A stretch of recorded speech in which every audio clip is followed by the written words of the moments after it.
All right. It looks like we're live, guys. It's working. I think. I hope. Um, it may or may not be. It's working. Got it. Okay. I was concerned. All right. Sorry about that. Um, well, YouTube gave me an error, and after last week, I wanted to take the extra 10 seconds and make sure it was working. So that said, hi, I'm Steve. I am the host and creator of MSP webinars. And today we are joined by Ian Alexander, the co-founder of Syncro. Welcome, Hello. Ian. Thanks for having me. Thank you for being here. Yep. So, just some real quick. If you are watching live on YouTube, thank you. I will keep an eye on the YouTube chat, so that way, if you have questions, I'll do my best to get those answered for you. Also, if you are here attending in the Zoom room, uh, please toss your questions into the Q&A section. That's how I'm going to be keeping track of all the questions. So if you pop something in chat, I may not be able to get it answered because I imagine the chat will be moving pretty quickly. That said, I just want to kind of dive right in. Ian, if you could give us kind of an overview, what exactly is Syncro? Sure. So Syncro is a combined MSP platform. We have an RMM, PSA, documentation, remote access, and more all in one combined, intuitive, and easy to use platform. We have really straightforward, transparent pricing that's really simple. And we listen to our customers and build stuff they want. So I know I came on here in November, December, I think, Steve, and that was right when we had launched Syncro in November. And so since then, we've been having a lot of fun just talking to customers and shipping stuff that they need. Awesome. So I'm just going to start asking you questions because I feel like if you watched the last webinar we did last year, then you've already got a basic idea of what Syncro does. What's changed? I would like to think a lot because it's been 8 months, 9 months, right? Yeah, it's crazy. So one of the things that really separates us from other companies is we are like half of our team are developers. The most of the other half is tech support. And so we don't have that many like salespeople or anything like that. We're really an engineering driven company. So we ship new stuff almost every day, multiple times a week. I actually did a webinar that was pretty cool that we sent out an email. Some of you who are in here may have seen the webinar last week. It was really fun. It was basically like what's new in Syncro since we launched in November. Crystal's one of my coworkers, went through and tried to go through our blog basically, figure out everything we shipped. And there were like hundreds of things in there because we ship stuff every week. And it was kind of a challenge to fit it all into an hour. But let me share my screen really quick. And I'll actually just show you where you guys can see that. So if you head over here to our blog, you'll see we release stuff all the time. So this is, what's the date? 16th. So this is yesterday, then the 10th, and this goes all the way back, all kinds of stuff. And you can just see how often. And some of these are like combined posts where it's like, what's it called? Where it's like 20 things in one. So I don't know, this has like this has one feature in it. But there's all kinds of different new features we've released, and it's all been based on customer feedback. So for those of you that are using Syncro, please keep giving us feedback. It's super helpful. But yeah, there were like 69 major features we released in the last like 4 months or something. So it was kind of a challenge to boil it down and really get the big ones. Awesome. Thank you so much. So what would you say if you had to pick like 2 or 3 features that were either huge in most desired, and it could even be something as simple as a checkbox, but or huge as far as we launched 65 new updates just this one day. I don't know. I mean, what I would suggest, if you want to know that, the webinar we did last week that I just mentioned is recorded, so you can go watch it. I don't, it's just too many. I mean, I have some favorite features, but pretty much everything we build is based on people saying, I need this, and then us speccing it and building it. So for different people, those features are going to be different things, like the most powerful things. I think automated remediation was huge for people. So that's basically being able to say, I got an RMM alert for when something is wrong, and then being able to perform action. So I want to run a script, I want to create a ticket, I want to clear the alert, I want to email or post to Slack for a technician, those kinds of things. I think automated remediation was really big.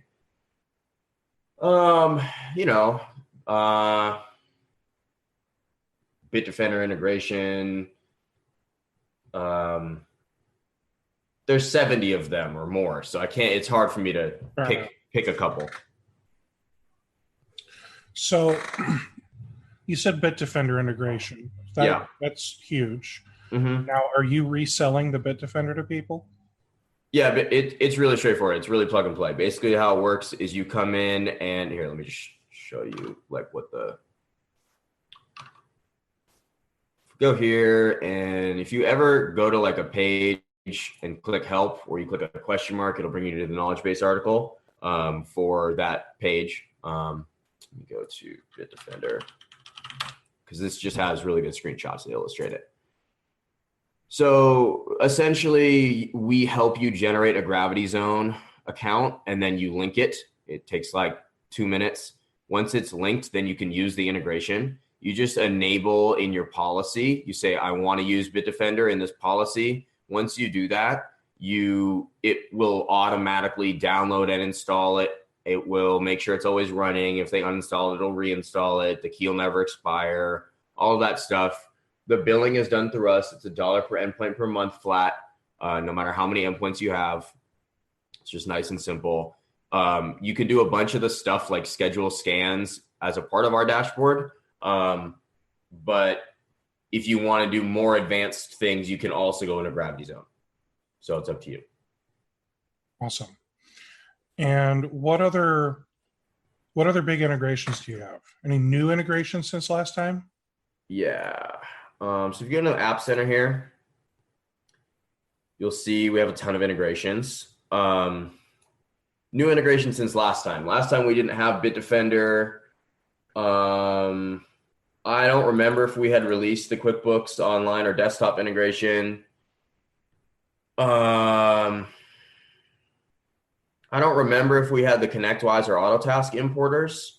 And these are constantly being improved. So we have people that switch from ConnectWise and AutoTask pretty regularly. And if they want to, they can import their customers' contacts and ticket history from both of those. It just makes it easy. The Warranty Master integration is new. This IT Glue integration, I don't think you guys can see it yet, but I have a beta account, so I can see it. That's pretty cool. This Elements ACH, this is through Vantiv, but that's ACH payments. That has come out. We've got some other pretty cool things in the works. To answer your question, I don't really remember the exact stuff that was out or not when we last talked, but we have released a ton of stuff. You have a lot of cool looking stuff. Yeah. I even saw free PBX in that list. Yeah, so that allows you to integrate your phone systems. I think the way that this one works is basically you set up it works with any of the free PBX stuff. You can see some of the supported things here. Basically, when somebody calls you, the system will look at your customers in our system, and it'll put the caller ID so you know if one of your customers is calling you.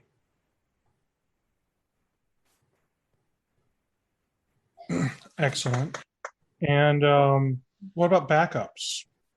Yeah, backups. So we have in the App Center, there's a Cloudberry integration. This is a billing integration. So what this does is it enables you to automate how much you bill your clients for Cloudberry. So you enter your Cloudberry info here, and let's say it basically allows you to set up tiers. Again, you can click this question mark if you want to see more info. Allows you to set up these tiers where you can say, okay, if they are between like 2 and 5 gigs, I want to bill them 25 cents per gigabyte. And you can change these tiers. All of this, or you can do metered, all of this can be integrated into our recurring invoices. So you can just automate month to month based on how much they're using, how much you bill them. It just makes it really easy. Now, in addition to that, because that's just a billing integration, if you head over here to scripts, and so we have a really powerful scripting engine. However, if you don't want to write your own scripts, you can go to the community script library. So the community script library is a collection of scripts that either we or other users have written, and we have vetted by reading them and making sure they're not distributing malware and those kinds of things. And then we approve them. And there's a bunch of scripts in here. And I can go and, I don't know, we have a bunch for Cloudberry here, for example. This one is installing and configuring Cloudberry, and you can import this into your configuration and modify it from there. We also have one for monitoring. Because our scripting engine is really powerful, it's easy to use these scripts to create custom RMM alerts.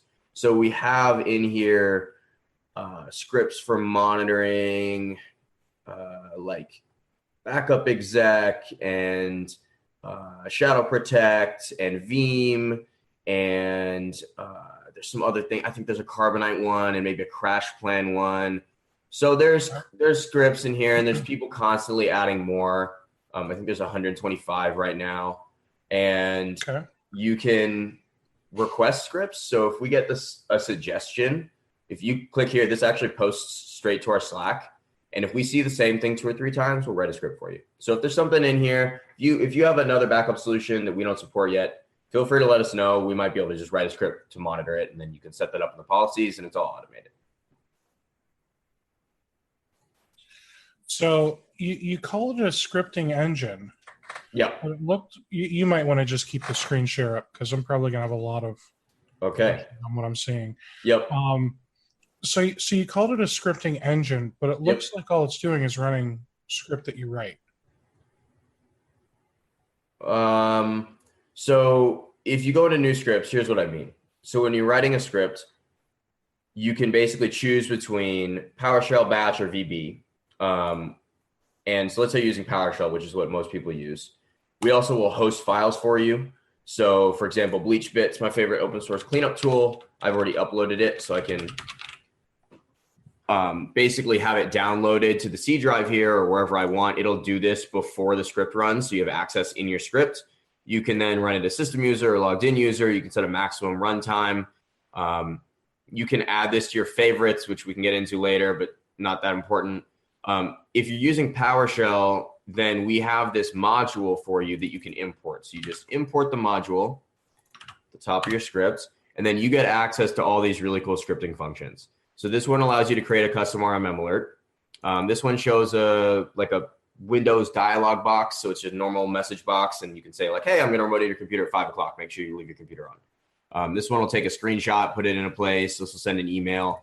This one uploads a file as an attachment to an asset. This one is super cool. We'll probably get into this later, but assets, customers, and tickets all have custom fields. So these are fields you define that you want to track. So let's say for an asset, you wanted to have a checkbox that says like, does this computer have Office 365 on it? You could write a script here that would go and check if Office 365 is installed and check the box. So how that would work is you'd go here and you'd say, let's say your custom field was named Office 365. You could then go and say yes, which is how we check boxes. But you could do this, and this is going to change the value of that custom field. That's just a silly example, but you can do all kinds of stuff with it.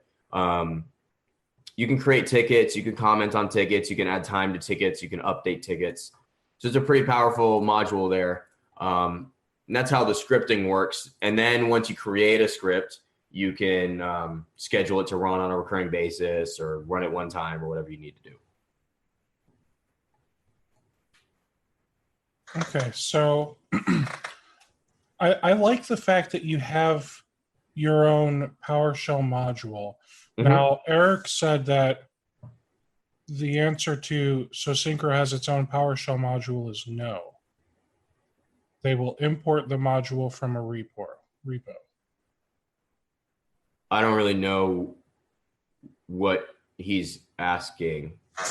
So you have your own PowerShell module that you guys wrote. Yep. That has custom functions that integrate with our API. Yeah. Yes. So where does that module get installed to the endpoint when you install the Syncro agent? No, we download it. Basically, when you want to run a script, we download it on the fly. It put into a directory, and it's smart. So when you write that import thing, it automatically imports it, and then that's it. So it's a one-time import during the script instance. It's not being like installed on the computer. Which is good, because I feel like that could open up a security hole with access to the API if the module just lived on the computer. Right, and it won't work unless it's run from Syncro. Got it. Good. All right, so let me start going through some of these questions here in the Q&A. This is cloud only, right? There's not an on-premise solution. Correct. Okay. Dave is a Syncro user. He would love to see a module that can basically take some of the features of Warranty Master, letting us put in our own Dell API key and do warranty lookups, since the RMM already has all the service tag info. Mm-hmm. Okay, cool. Yes, totally understand. So for those that don't know, we do have a Warranty Master integration. Yeah, Warranty Master, they just raised their prices like crazy. I know, so, and I know people. I think as a collective group of MSPs, we should all just say F Warranty Master. I get it. You want to make some money, but at the same time, they really are starting to rip people off. And I know, I don't know anyone that has kept their Warranty Master account after they raised prices like they did. Right. So I totally understand. I know people are not too happy about that. I've seen the forums and all that. I do think that at some point we will. So the hard part about basically what Warranty Master is doing, like on the Windows side, every one of these and the website is every one of these manufacturers has their own like API thing. And some of them even have a public API where you can go and look up a warranty, right? They're all different. And so like kind of the thing that Warranty Master has done to create value is they've gone to all of them and figured out how to do that, and it's different every time, and that's great. It's not that hard to write an individual warranty thing for like Dell only or Lenovo only. It's more just like the collective work of doing it for everything. So we might at some point do it for like 3 of them, like Dell, HP, and Lenovo or something like that, and just have that built in. I have had various conversations about that. It's not, the discussion hasn't gotten super deep. I think at some point we'll probably do it. I think that would be fantastic, but maybe that's just me. No, I think everyone will benefit from it. I think it's a really good idea. It hasn't been discussed deeply enough for me to know when it would happen. You should make a new company, call it Warranty Sensei, or something, and charge a fraction of what Warranty Master does, and just, let the money roll in. I mean, or we could just build it into Syncro and charge nothing extra for it. Or you could do that, but hey, which is probably what we would do. Hey, my bad for helping you try to make extra cash. Now, obviously, build it into Syncro, but some people don't want to use Syncro. Let's be honest. That's fine. People that don't want to use Syncro, why do you have ConnectWise users switching to Syncro? Because it's a big deal. Yeah. So switching out your PSA like that? yes. So let me address like the first question you have is why do people switch? Okay. And it could be ConnectWise, could be AutoTask, whatever. And then the question is like, how do they switch? You mentioned it being a big deal to switch, and there are large switching costs. So why people switch, it varies. The most common I see is people have purchased ConnectWise or AutoTask or whatever it is, and they really it's such a massive system that they really haven't implemented it. And they don't want to go pay a consultant to help them implement it. And so they're in this limbo state and it's just really not set up right. And I tell this to people all the time. It's like, I don't really care which tool you use. The thing that matters is that you implement the tool, because a lot of these tools can do similar things. It's not like that big of a difference in terms of like the actual functionality. So you just have to implement it. The thing people like about our system is that they don't need to integrate their PSA with their RMM and their tickets and their documentation and stuff like that. It's all in one place. And it's really easy to implement because our UI is modern and intuitive. And, there's no weird things like we're not going to charge you for training. There's no setup fee or minimum or anything like that. It's a very straightforward pricing model. So it's just very approachable. There's no contract. There's very little risk, right? Like you're going to come in and you're going to test it out. Usually if I do a demo with somebody for an hour, that's enough for them to understand the fundamentals and just get started. So I think the first reason coming back is that Syncro is really easy to implement. It's really easy to teach your techs how to use. It's really easy for you to use. So that's one reason. I'd say the second reason is that I don't want to bash on it's not my thing to bash on other companies. People really like how much we listen to our customers. I think with some other solutions, they don't feel heard. They've had feature requests and stuff like that for a long time, and they don't see anything happening. I think they feel like a number. We talk to our customers all the time. I talk to 3 or 4 MSPs a day, constantly gathering more feature requests. If you look at our blog, you'll see how often we ship stuff, and it's all based on feedback. We've gone so fast in the last, since November. So I think they feel heard and they feel like they matter to us. I think that's one thing. We also are not like, what's the right way to say this? We don't have a really aggressive sales team. I think that matters to people. We don't even really have that many salespeople. You're going to talk to me or Crystal probably if you're looking at Syncro, and I'm the chief operating officer, right? So like I can make stuff happen. If you have a weird workflow and I've heard about it before from other MSPs, like I'm probably going to find a way to make it work for you and ship something. And so I think that's another aspect of it. I think our pricing model, a lot of time people switch to us. We're like 1/5 the cost a lot of time. Like I've seen people save $17,000, $25,000 a year, like no big deal by switching to us at our standard pricing, which is one of the reasons why we don't really do discounts. I don't know. There's lots of reasons, but I'd say those are like the high level ones. So you said that people feel heard with Syncro. Yeah. Now, just trying to play devil's advocate. Sure. How many customers or partners or whatever you want to call it do you think AutoTask has or ConnectWise has? Thousands, and I understand that because we have thousands of customers in Repair Shopper, which is one of our other products, right? Like, so I totally understand that. I don't think that's actually the problem, though. I think one of the problems is that their biggest customers are people in the MSP 500, and those are the people that they listen to and care about. And I understand why, because those people pay them a lot of money, right? Like proportionately, it's like the 80-20 rule, right? Like that 20% of their customers probably pays them 80% of the money. And I totally understand that. However, our background is working with small businesses. We love the like 1 to 20 size MSPs. Like that's kind of always going to be our sweet spot, I think. So yeah, if people want to pay us money from the MSP 500, I'm like, that's totally fine. But I think our focus is kind of going to be that smaller MSP for maybe ever, but who knows? Like the 1 to 20 is where we really like to be. Okay. Quentin, you still in here? Quentin wants you to sell him on Synchro.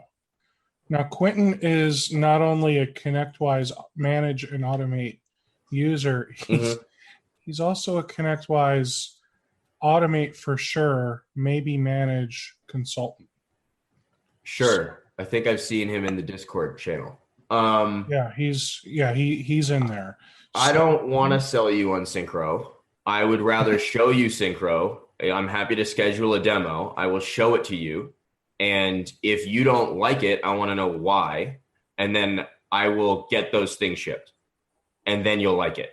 So I'm not here to sell you Synchro. I'm here to get feedback and like hear what you think is missing in the system, if anything, and then make that stuff.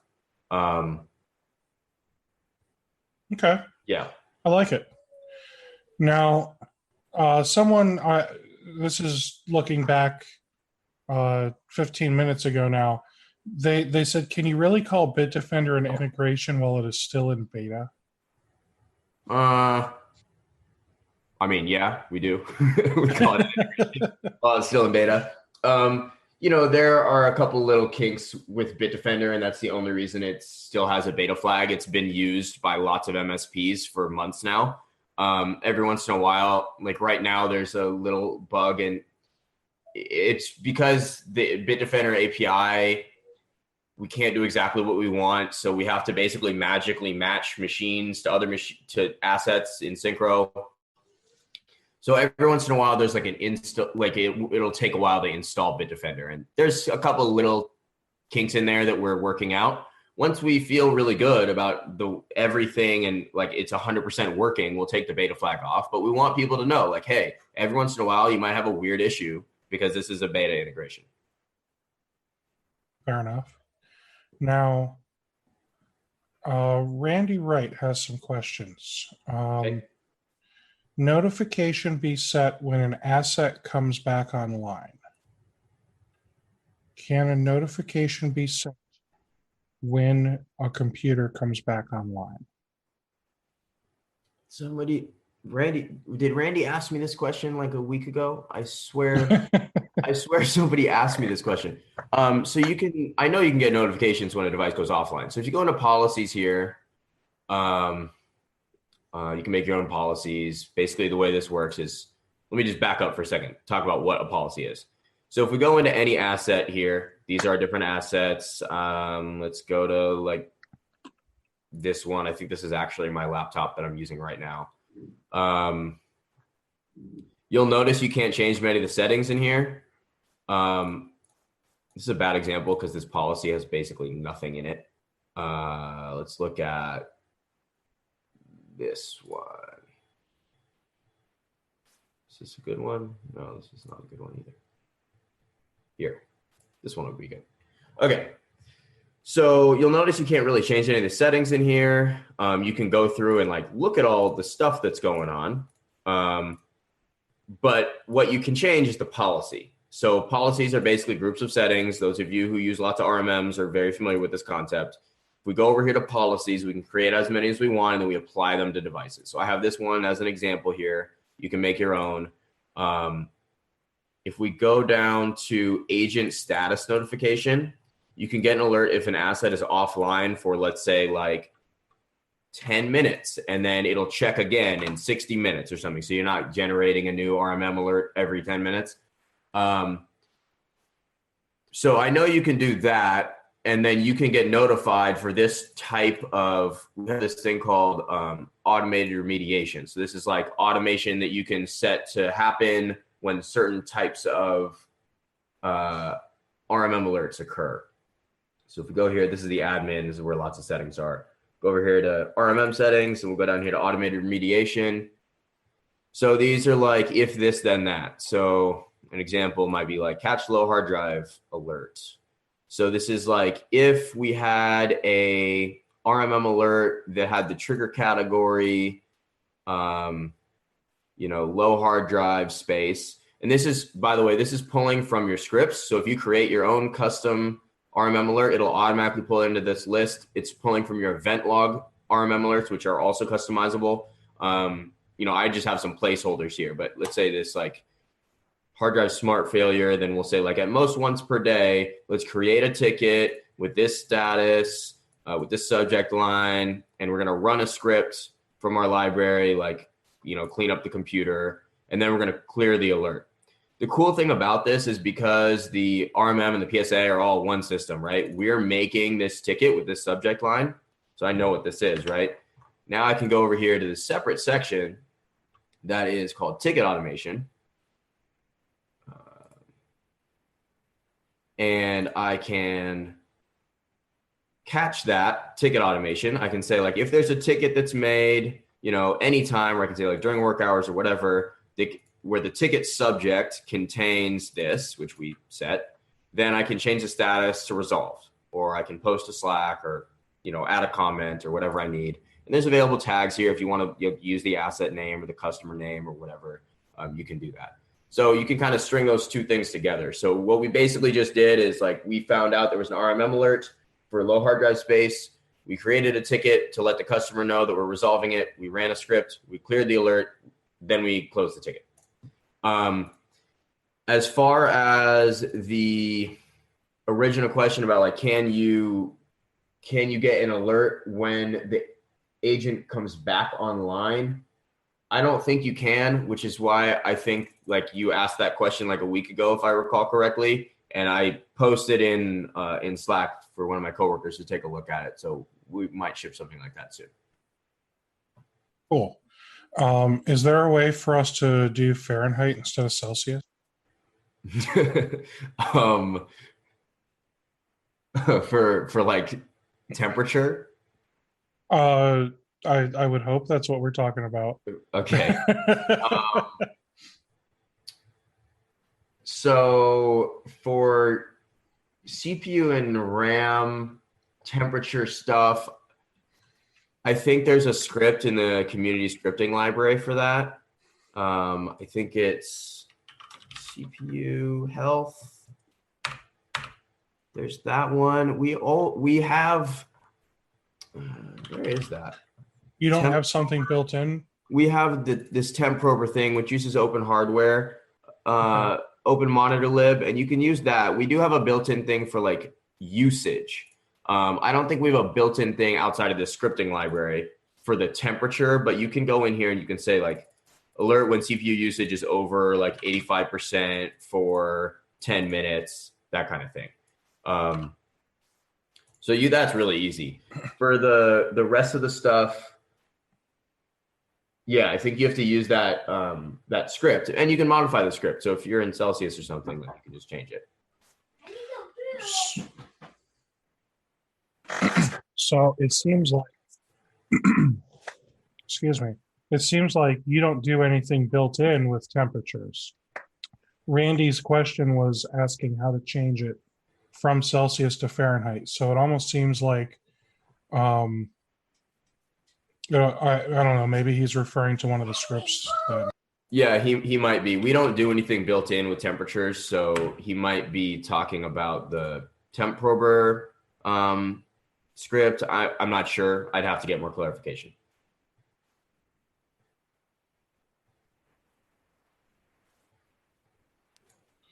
Okay, let's see. What other questions does he have here? He'd like to have more white label options, the ability to change colors, logos. Sure. Throughout the whole system. Sure. So a couple things people ask for commonly there. I'll go over, and I think we'll probably eventually ship all those things. There are already some white label things you can do. First of all, you get your own subdomain. There is like a section in here you can see. I believe it's in, where is it? Account profile. And here, custom domain. So there's like already a field for this. We just can't do it yet. You'll be able to white label your domain here. So you can have it not say synchromsp.com. you can already upload your logo and in the RMM settings, where is that? Why do I always scroll past it? Here it is, preferences. Okay, so here you can like change the accent color of the Windows system tray. So this thing here that you get, they can right click on this and click support portal. It'll bring them to like a support portal where they can submit a ticket. You can completely customize this menu. So you can add more links to it. That's done in the policies and all of that. You can customize this icon. Right now I have the default icon here. You can change your icon. You can change the color. Yeah, pretty straightforward. Now, a couple things that are common that people do ask for. Oh, other white label thing. One more thing you can do. All of your communications with the customer. So, emails, invoices, whatever that go out to people, they're in this PDF email templates section. So let's say this invoice that you have like as a PDF, you can edit them here. So this is, a standard invoice. I can just click edit. It's really easy to change. It's just a WYSIWYG thing, but it's HTML. So if I click source here, I can just view the HTML. Pretty straightforward. And that's for everything, like the emails that go out, any of the printable, invoices or estimates or anything like that. So I think the main things that we could add in the future, we could probably make it so you can change this from teal. It's more work than people think. I know you think we just like change one thing. Theoretically, it's just a checkbox. Well, yes, it is. Well, it wouldn't be a checkbox. It'd be like the color picker thing or something. But yeah, I was just, smart ass. I know. It's all good. We'll add more stuff like that. If you send me a list of the exact things you want to white label, I can let you know if it's already on the map or if it's a new request. So I'm sure one of the things people will want to white label, probably even more importantly than the dashboard that the techs look at, would be anything else customer facing, like control panel, add remove programs, or whatever it's called on Windows 10 now. Sure. The list of services on the computer. Right. That type of stuff. Right. Yep. I totally get that. Right now, the service is not white labeled. It's called Synchro right now. If you go into the services, you go down here to Synchro. There's two of them. There's one for Synchro and then one for live. But it's not out of the question. We can totally do it. It's just it hasn't been a high priority compared to other things like the event log monitoring and like all the other things on the roadmap. So we'll get around to it. We tend to focus on the stuff that we feel like is going to make you more money or make you look better to your customers. And I think that as we get through a bunch of the features people have asked for, we'll get closer and closer. It's like white labeling, it does fit that, but it hasn't been as high impact as some of the other stuff we could build. So we'll get there. Okay. Now, Randy also wants you to improve Synchro Live Remote Desktop, but he didn't really say what to improve. So sure, I know what he's asking for. I know what he's asking for. So for those of you that don't know, Synchro Live is our built-in remote access stuff. How you can access it, you can go down to here to the assets page. You can click any of these context menus. We have these context menus for assets, for invoices, for tickets, for customers, all kinds of things. And they allow you just quick access to certain, functionality. So you can click Synchro Live here and it'll just remote into this computer. Synchro Live is a technology we built in-house. It's built right into your web browser. So you don't have to download anything on the technician side. I will get to what he's requesting to be better because I know what it is. This is the task manager page. This is, the processes. I can start and kill processes here, see CPU and RAM usage, see system info. This is a really boring virtual machine on Azure. So like the temperature is -1 degree Celsius here. Not very interesting, but you can kind of get an idea for it. Hey, a temperature. It is a temperature here, but it's not monitoring. You can see it, but it's not monitoring that temperature. So where's the temperature coming from? It's self-reported in WMI, I think. So all the different assets, all the different hardware, they report it to Windows, what their temperature is. And then you can ask Windows, hey, what's the temperature? So we can pull that information. We just don't have monitoring for it yet. So I didn't want to say, oh, yeah, you can monitor temperature. because you can't yet. So here we have the system info. There's remote file system, so you can browse through the file system here, and you can like download files. You can upload files. Remote desktop is what I'm guessing he's asking to be improved. This part here definitely has room for improvement. Let me see if I can remember this password. It works pretty well on all of our test machines, and we do have lots of customers that are like, yeah, it's slow or it crashed. Please let us know the exact asset and what time. If there was a crash or anything, we're constantly trying to improve the stability and speed of all of this. So any information, like right when something crashes, if you see that, let us know which computer it was, like right away, and like what the timestamp is and which computer it was. That way we can look into it and fix whatever the issue is. If we don't have that information, it's really hard for us to, because there's lots of logs, it's hard for us to figure out what to look at. So when most people are complaining about Synchro Live, they're complaining about this remote desktop part and saying that it's like, crashing on them or something like that. We totally hear that. We're shipping improvements for it every week. It's gotten tremendously faster since November. So I know some of you are complaining about it and whatever, like, to put it in perspective, like this was horrible in November. So So it was horrible in November. Yeah. But it's just bad. It's not horrible. I think this particular part is hit and miss. Sometimes it's totally fine. Like if I'm using it right now, it's working totally fine, right? There's not like any like speed issue or anything like that here. So it just depends on the machine and how far it is. It's like kind of a network topology issue, and there's other things like that. So I would say it's hit and miss. If it's a hit, it works perfectly fine. We are constantly improving this. This week, we have a Screen Connect and TeamViewer integration coming out. So if you want to use those, you'll be able to. Everything else in Synchro Live is pretty darn awesome. Like our remote command prompt and PowerShell, you can have multiple tabs open. It's really cool and it works really well. So that's Synchro Live. I hear you. There is room for improvement, and we'll get there. Okay. Now, Synchro Live, I mean, I'm a Kaseya user. I'm sure there are plenty of people that are have at least tried other products, whether it's Kaseya, any of the SolarWinds stuff, sure. ConnectWise, Datto RMM. Pretty much all of the other major RMM tools are using either a third-party application for remote access, or they've custom written something that is an application that runs on the computer.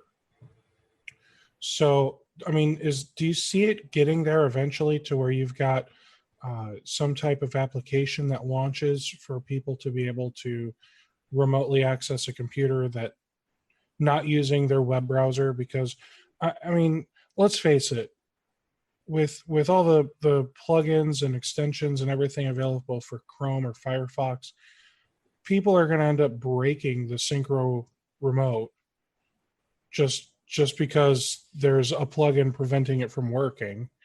I feel like browser stuff, I've always hated using remote access in a browser. I tried it before. I absolutely hated it. I'm not saying I tried Synchro. I just mean remote access in general from a browser. To my knowledge, there's only really one other technology that works in the browser that MSPs use. It's new tech. We're using WebRTC, which is a brand new technology. A lot of what we're doing and why this is hard is because we're the first ones trying to do it in this way. It's a peer-to-peer connection, which means that it only matters how far you are from the computer you're trying to remote into, because it's a direct connection and you don't have to worry about using a server as a relay. A lot of that stuff is brand new, which is why it's hard. I do think this is the future. Writing a Windows application is horrible. Like, I'm just going to tell, like, Windows development is not fun. And the advantages to using it in the web browser are that, number one, Chrome and Firefox, which we support both, are on everything. So you can remote in from Mac, Windows, Linux, tablet, whatever, and you don't have to worry about having an agent on that thing. And we don't have to maintain an agent on every single one because it doesn't matter. It's just in your web browser. So then we can just focus on building more features.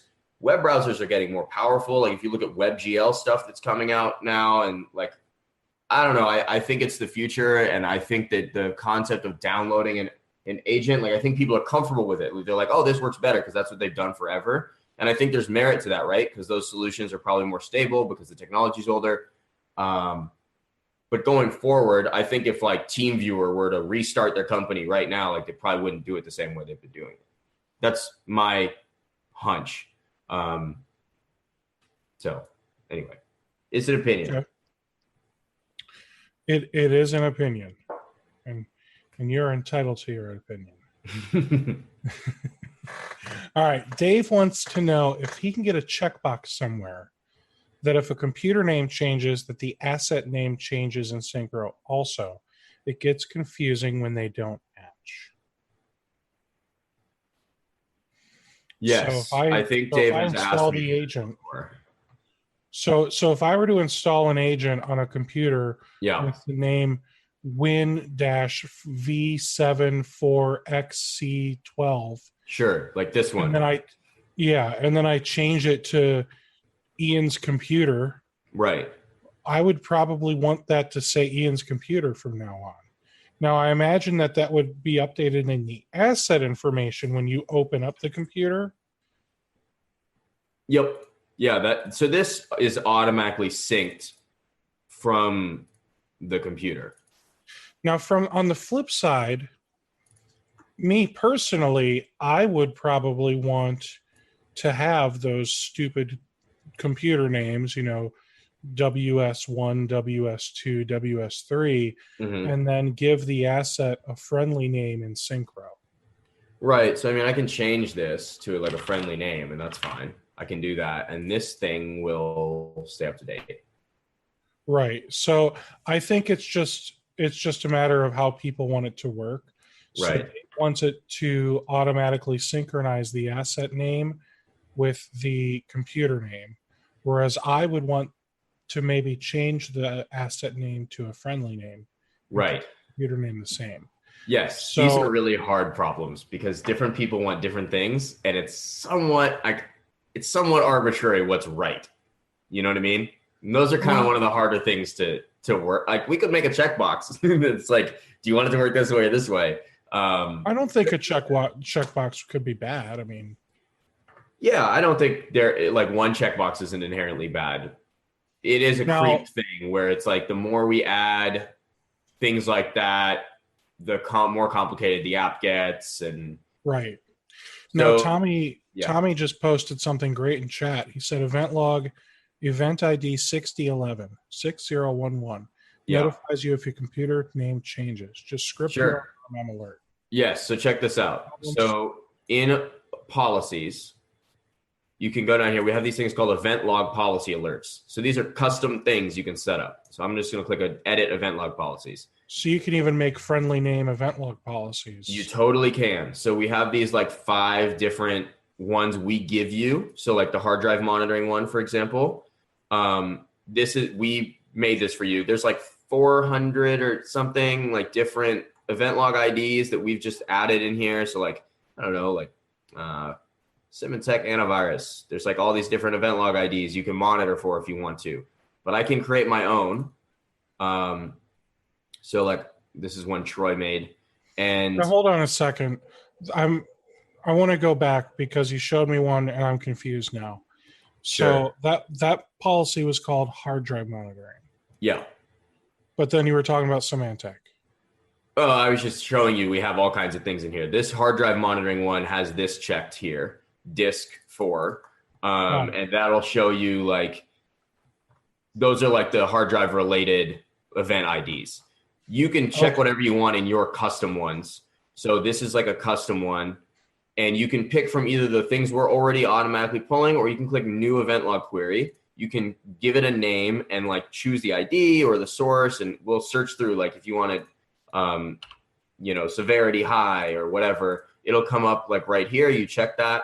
Once you create these, so in this case, sorry, I forgot the name. Somebody said there's a particular ID for the computer name changed.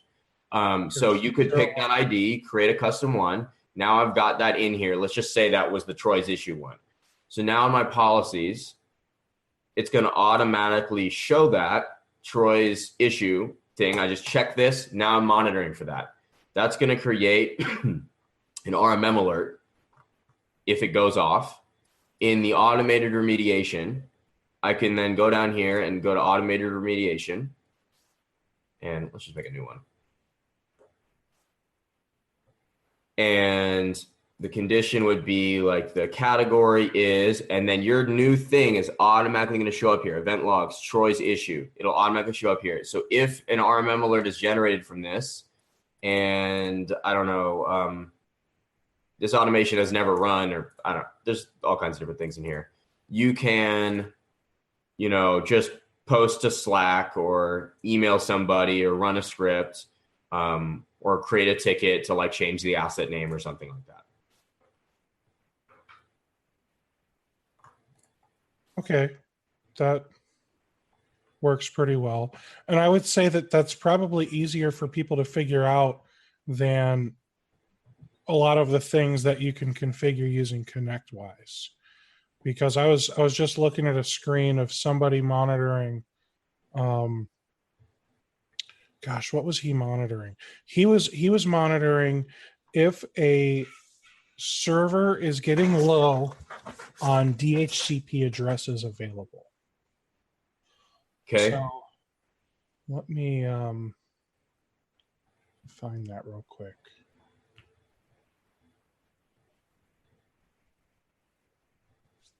So like, I'm going to take over the screen share.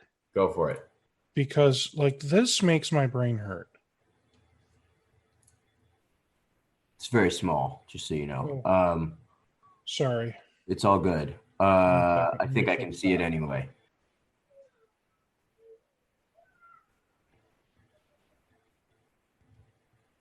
Right. I get that. This isn't super plug and play. And that's kind of what I was saying earlier, why people like Syncro is because it can do a lot of the really powerful stuff that you need to do, but it does it in a super simple way.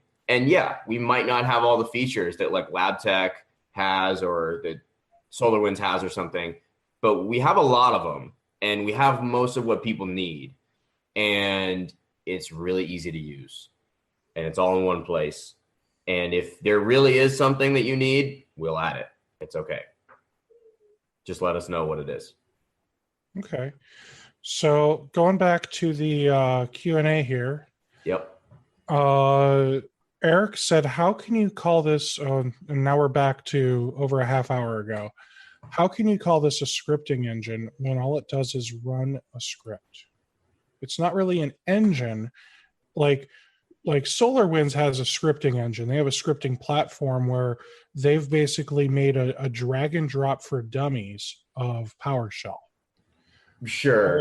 Whereas yours is arguing about the words. It doesn't matter. Yeah.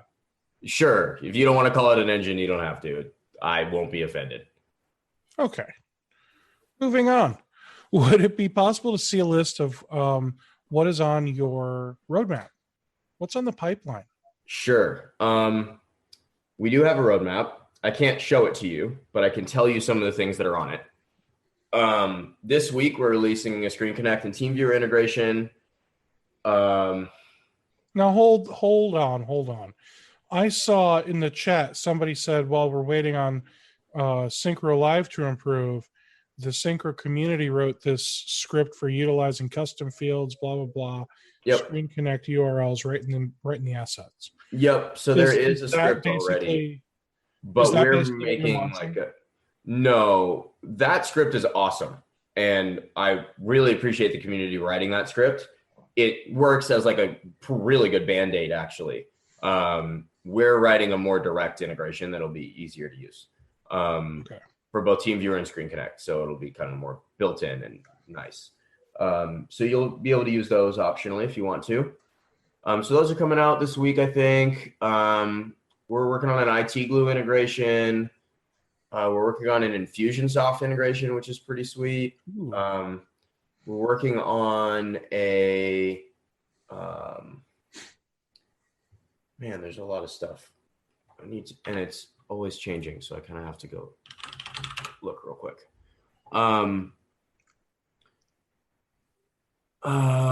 There's a lot of like kind of quality of life stuff. Let me pull this up. Quality of life? Yeah, so like we call it, that's probably an internal term. It's like an improvement to an existing feature for something that like annoys someone. So like if, okay, perfect example. Okay, check it out. Let me share my screen. Okay, so in tickets, right? This is a ticket. Actually, this is an overdue ticket. I don't like looking at overdue tickets because they're stressful. Let's go look at a normal ticket.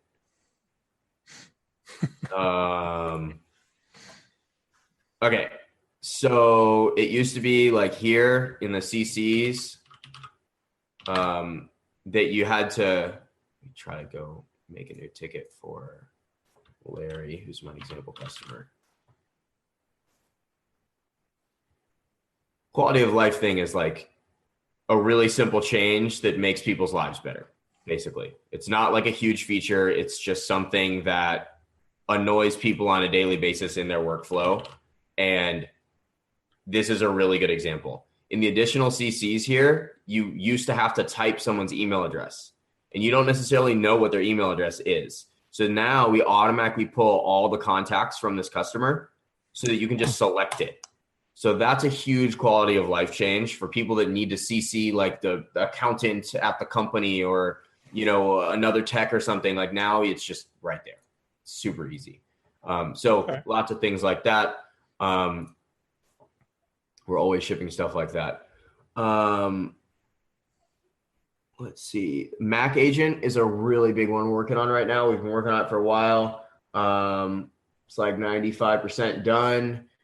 We're inviting people to be in a beta. It's a closed beta for a couple of weeks while we just get people to use it and give us feedback. Then it'll be an open beta. Windows Patch Management right now is ready. It's in test. So like all the features are there. And you can kind of see how they work, but you guys don't have access to it yet. So that'll be there in a second. Let me kind of show you like a sneak preview of that. So you'll kind of go in here. Windows Patches is a new tab here. You'll be able to see like recently installed, and then you can see, you know, missing patches. You can click install. It'll just do it. There's new reports. So we have tons of reports. There's new reports like vulnerable patches where you can see a list of patches and how many computers need that patch, and then vulnerable systems. So you can see how many computers there are that have vulnerable patches. So an example is like here, you can look at it by customer or, you know, how stale the update is. Pretty easy. You'll also be able to go in here to assets. We have these things called asset searches. So this lets you kind of like go through all your assets and sort them by like operating system or form factor or what policy they have or any custom fields. So like I mentioned that Office 365 like checkbox. You can go and say like, I want to make sure that Office 365 checkbox is checked and I only want to see those assets. Then once you create those, you can access those filters here or here. And then I can just say like, I want to see all my servers and click that. So one of the new filters in here is like missing a KB or installed a KB. And then you can see all the computers that have that. So anyway, Windows updates is a big thing that is going to be dramatically improved. That's all like this week. So lots of other stuff. What about third-party patching? We already have that. Let me show you. Oh, well, look at you. Let me show you what that looks like. So if you go into here to policies, let's just go back to this one. If you go down here to application management, you can see we have these like special policies for that.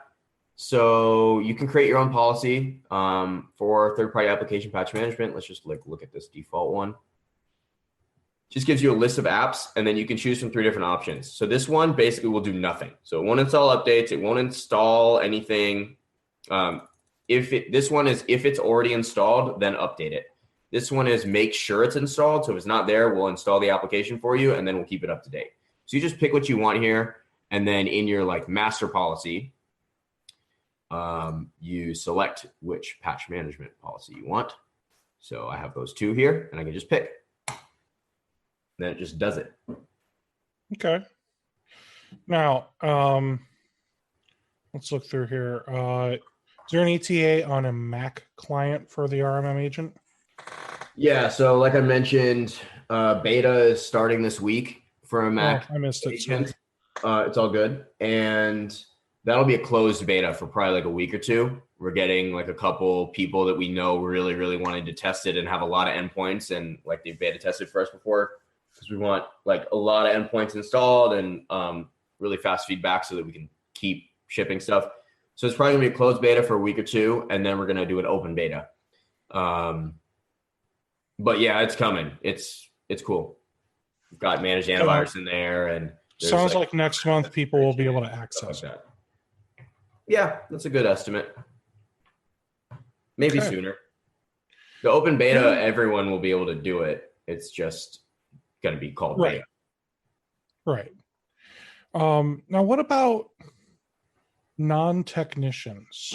Like, say, non-technicians, just a bookkeeper in my company. Mm-hmm. You're going to have a lower priced subscription plan for if I've got non-technicians? Yeah, good question. So I encounter this a lot. This is the way our pricing works. For those that don't know, it's no contracts, no platform fees. There's nothing weird. Okay. And you just pay per tech because we have everything in one place. Almost everybody's on this MSP plan, which is $99 per month per tech. You've got unlimited everything. So unlimited endpoints, unlimited use of Synchro Live, like all the integrations and stuff like that. The only thing not included on this pricing plan is antivirus. It's completely up to you what you want to use. Bitdefender is $1 a month an endpoint. MCSoft is $1.50. You can mix and match. You don't have to use them at all. It's up to you. So other than that, you can expect to pay $99 per month if you're on this plan, which most people are. And that's what you're going to get per tech. We do encounter people that have like an accountant or an office manager or a secretary or something like that, a sales rep, and they want to give them access. I don't have a great way of accommodating that right now. You can't mix and match plans currently. So basically you can share accounts if you want, but that's not really we're not going to police that, but it's not an ideal solution because you want to kind of know, you want to have a record of who did what, and have them have their own login and have them turn on 2-factor authentication, like all that stuff's, better for you. So I do have like some workarounds I can do where like if you have 3 or more techs, we can give you 1 non-tech user on this PSA only plan. It's basically just like a coupon we can apply. It's kind of a hacky solution, but we're really focused on shipping features right now. And I'd have to divert dev energy to build like a pricing solution there.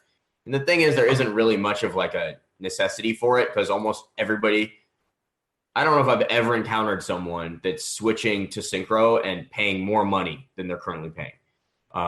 People save a ton of money by switching to us. It's not really like it's not much of a necessity there. I understand people mentally, they're like, I don't want to pay for a non-technician user for the technician pricing, but it's kind of like if you look at it at a high level, it doesn't really matter. You're saving $17,000 a year.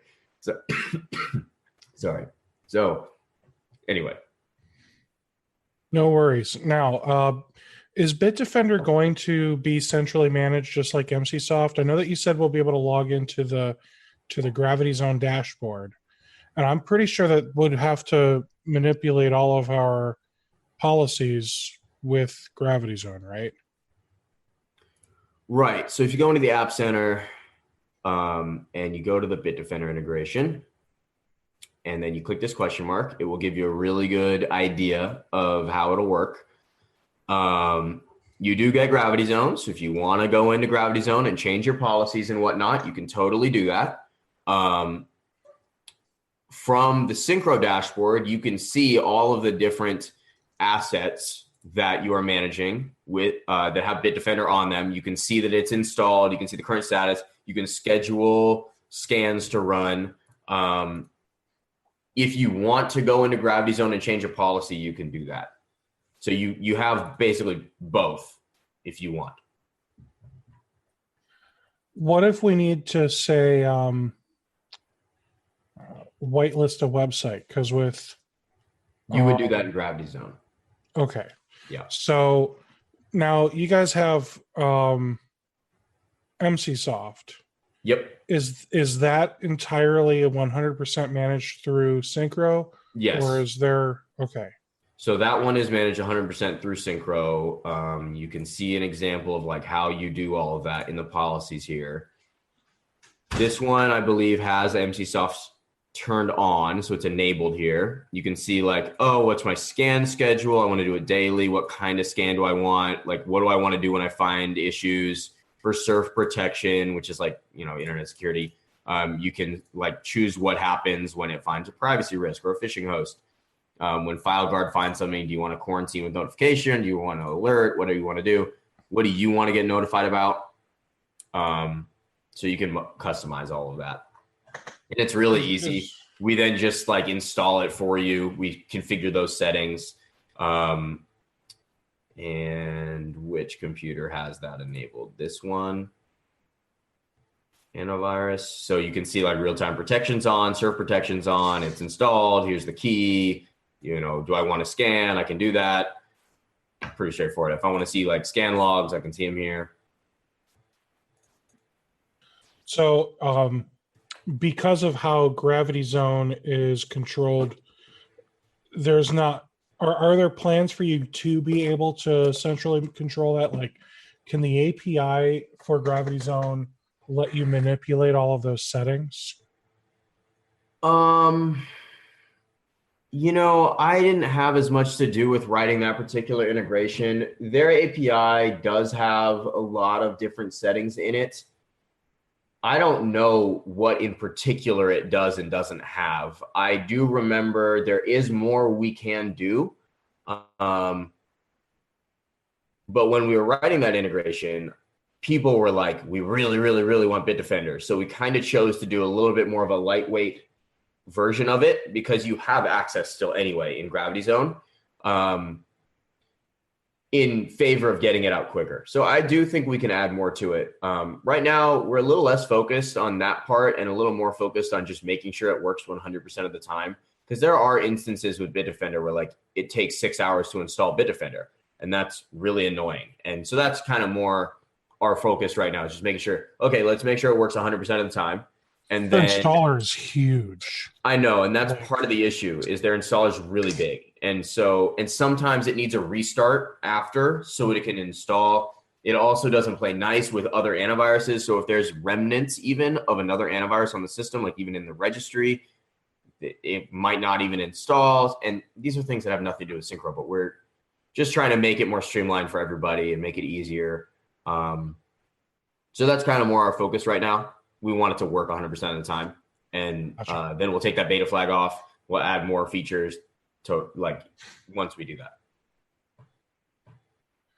All right. Are you planning on adding functionality is there functionality for alerts to be sent via SMS? Yes. This is one of my favorite to show people. I was going to say, I was pretty sure the answer is yes, because I know Repair Shopper does that. Yes. So I love this part. There's this thing called the notification center here. You can create different notification sets and put different people in those sets. So if you want your techs to get notified about certain stuff and your admins, your accountants or whatever, let's look at this text one. So here we have lots of different events and you can choose how you want to get notified for different events. So for example, this RMM alert was created, right? You can say, I want to get an email or a text message or an in-app notification or a mobile push notification. We have an Android and iOS app, so you can get a push notification on your phone. You can do a webhook. So if you want to use Zapier to do some crazy integration with some other thing and like add a line to a spreadsheet in Excel, you can do that with a webhook. There's all kinds of cool notifications you can do here. You can even, send it to people that aren't a part of your company. Like if you want to put an additional SMS thing in here or an additional email, really easy to do. Neat. Scripts automation. Oh boy. It is almost the end of the week, guys. Automations and scripts. What happens if the computer's off during the scheduled time? It will run it when the computer turns back on. Okay, so it doesn't even, does it like delay at all, or is it just like, oh, hi, let's do this? Well, when the computer turns on, Synchro takes about it purposely waits like 30 seconds to a minute before it turns on the agent.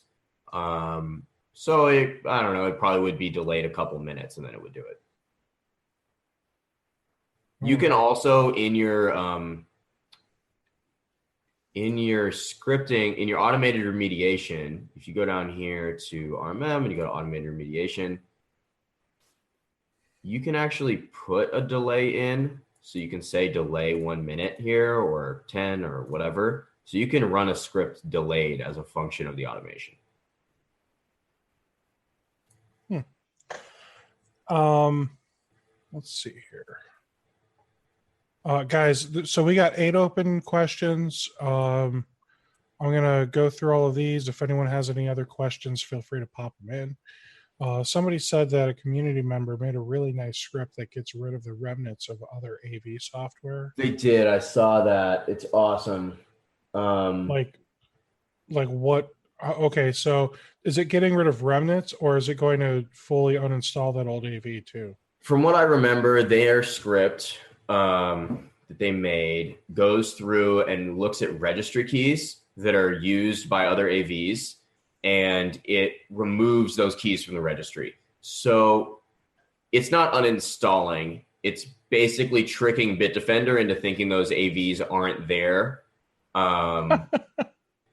Now, that assumes that you have actually uninstalled that AV, right? Like Bitdefender does not play nice with other antiviruses. So make sure you uninstall it. But that script he wrote will kind of smooth out the process if that antivirus uninstall didn't remove that register key. Cool. All right. So here's where. So this question from over 30 minutes ago. Yeah. Remember when I saw that temperature gauge when you were looking at just the system information? Sure. That's what Randy was talking about. If you can change that from Celsius. Oh, okay. Got it. This thing. Yes. Yeah, sure. I know we can. Sure. I don't know if anybody's ever requested that before. I haven't heard anyone request it. I'm happy to ask how much work that is. It's probably not very much. It's just math. Right. All right, Sergey's throwing you under the bus, sir. Okay. Throw me under the bus. Speaking of, we built it ourselves on Synchro Live. I saw somebody posting a link with a similar product that looks very identical to Synchro Live, but I can't find it now. Right. Yes. It's called Alterius. And we worked with those developers to build Synchro Live. Alterius, what you'll find out there in Alterius is, from a back-end perspective, nowhere near as complex as Synchro Live. They look similar from a UI perspective, but you have to go with Alterius, you have to go into a network and set up a network device to be able to remote into a computer. We had to do a ton of stuff to make it so it could work the way it currently works. And we've iterated for a long, long time on that. So they look similar, but they're not the same. Fair enough. And at this point, it's just a fork of their version at that point, right? You are no longer going to be working with Alterius. Correct. We basically acquired it. So it's like a fork. It's basically a fork from a coding perspective. Right. You bought or acquired their code. They're still their own company, right? Like you didn't acquire. I don't know what they're doing, what they're currently doing, honestly. Their focus is on like the video game industry. Oh, fun. So, yeah, they want to build, as far as I remember, they want to build something like On Live. You guys remember On Live? They wanted to build something like that. Anyway, yeah, so like I guess the like original code is kind of lightly based on that, which is why you see the UI, but we worked on it for like a year before anyone saw it in November, and then it's been like 6 months. It's not the same thing anymore. That's fair enough. In live, is there a way to see the progress of a file upload? Burns is asking as he's uploading user files to their computers. Not currently. I think we'll probably do something like that once we feel really good about the remote desktop piece. I'd say that's reasonable. Sergey noticed that Syncro has a really good integration with MailChimp lists. Is there any plans to make it integrated well with Office 365 without using Zapier? I haven't heard anybody ask for that. So no, there's not currently any plans. I'd be happy to discuss it though. Do you have any plans for adding other third-party applications to that policy for updating? Yeah, I mean, close to like Ninite Pro. It's just So what it uses in the background is Chocolatey. A lot of you are probably familiar with Chocolatey. We basically built a thing on top of Chocolatey. So if you go in here to third-party application settings and you go here, you'll see some of these apps. If you go to chocolatey.org and there's a package that you would like us to add here, it's really easy for us to add additional packages. Just let us know. So as long as Chocolatey has a thing for it, just tell us and we can add it. Now, how's that work though? Because like I have personally never used Chocolatey because I have that whole fear of open source repositories. How do I know that we're gonna download the legitimate version of Adobe Flash and not something that's got a virus or malware or whatever built into it? Yeah, they have a whole system on their end for verifying stuff. So it's pretty darn solid. So if I find something on Chocolatey that will like deploy QuickBooks Pro 2016, you'll. I don't think you'll find that. Obviously, this is a very hypothetical question. I don't think they'll have QuickBooks. Yeah, but if there's something in that list, you'll consider adding it for us, basically. Sure. So somebody asked for Java, right? So we added Java because it's already in there. Okay.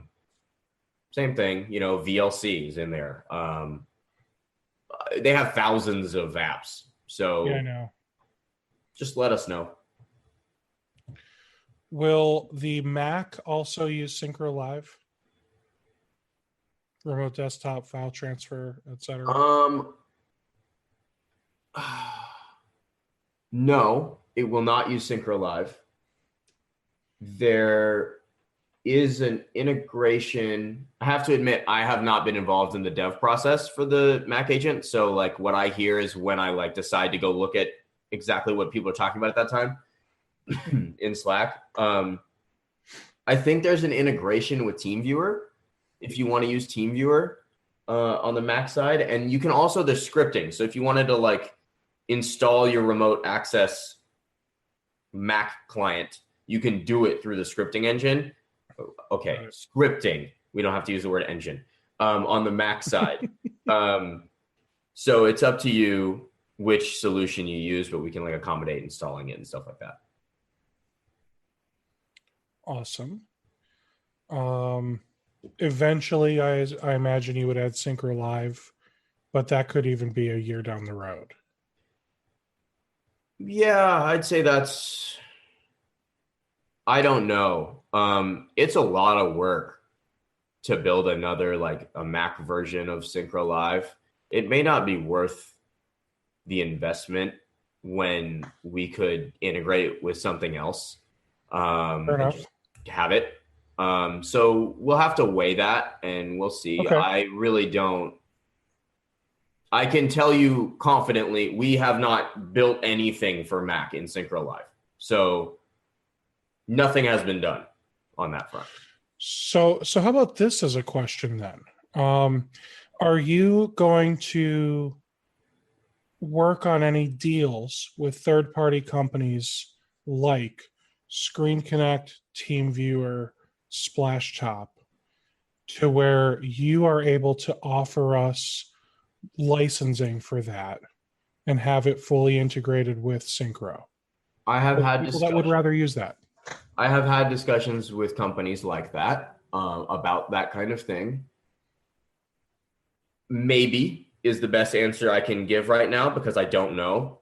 Sure. We are going to have, like I mentioned, we're going to have like bring your own Screen Connect, bring your own Team Viewer this week. Sure. So you'll be able to do that if you want. At some point, we might expand that and make it a more like plug and play kind of experience where you just get it through us in the RMM. That's not going to happen immediately. And so I don't have a great answer because I just don't know. I mean, I would say that for people that are on the fence, the remote access is probably going to be a big, like, make it or break it. And knowing that right now Synchro Live is hit or miss, and it doesn't seem like it is as, well, let's be honest, it's not as capable as these other tools that have been around for years versus yours that's been around for less than one. Yeah. So that said, I mean, I'm sure that there would be some very, very happy MSPs if there was a day where you said, I'll tell you what, for an extra X dollars a month, we will include a license of Screen Connect or Team or whatever. Sure. So that way it all just works. I totally understand. I think that we may at some point do that. I think for now, the big blocker we're trying to get past is just if you love Screen Connect, which lots of people do, you can use it now, right? Like that's kind of like, and then if we need, because the other stuff is a lot more complicated, right? It's not just about us writing the code, it's the legal agreements and all that. Realistically, like we're probably not going to be able to resell Screen Connect because it's owned by ConnectWise, right? Right. So there's more complications there. Now, if you bring your own, it's easy. Like we can do that. So that's why we're just trying to unblock people. It's like, hey, I love Screen Connect. Okay, well now you can use it, right? So that's kind of step one. Okay. All right. So let's talk about permissions. Okay. If I've got a technician, he doesn't need to see customer financial data. Right. So what we got for that is this thing called security groups. Okay. Very similar to the notification sets. You create different groups. You can put different people in different groups. So let's say I got this technician one here. Click edit. Now there's different permissions, and you can just say, hey, I don't want you to be able to view reports. I don't want you to be able to create scripts. I don't want you to be able to run scripts.